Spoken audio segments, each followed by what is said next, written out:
Do not delete prefetch files and do not disable Prefetch and SuperFetch on HDD, but you can disable them if using SSD, or they are auto-disabled while using SSD. Let me explain it for you. You might have heard that deleting the prefetch files and disabling Prefetch and SuperFetch actually result in less boot time and more free memory, because Windows loads prefetch information for all of the programs you have ever installed on your computer into memory automatically, filling your RAM with unused data.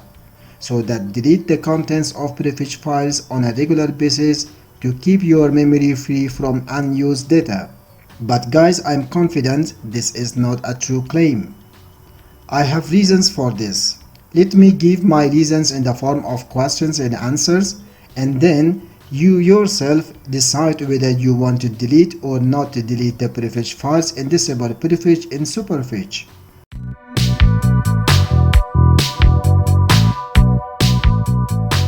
Muradi tutorial. Transforming experience, presenting opportunities.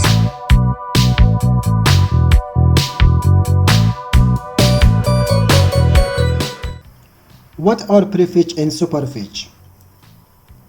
Prefetch is a Windows feature that helps you to open your most frequently used applications by reducing their loading time. So Prefetch is basically an important time-saving tool. SuperFetch, on the other hand, determines which applications you will launch and then loads up all the necessary files and data into the memory or RAM. Both Prefetch and SuperFetch are actively working every second behind your computer to make your computer run faster. What do Prefetch and SuperFetch do? These features make cache files of all your applications you have used before, so that applications can be opened in much less time. Does deleting the Prefetch files speed up the Windows?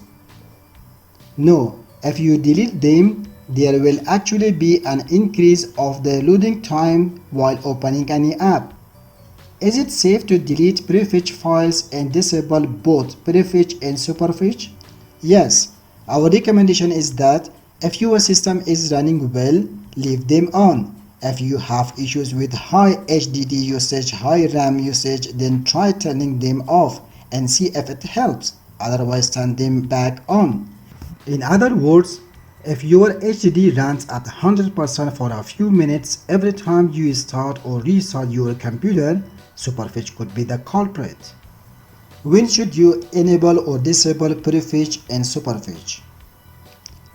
Disable them if you are using a solid-state drive SSD, or they are sometimes auto-disabled while using SSD, but enable them if you are using traditional HDD. That's it, guys. If you still have any question, please write down your questions in the comment section of this video. I will answer your questions or find solutions for you. If you are new and like similar videos in the future, subscribe to my channel. Thank you and goodbye.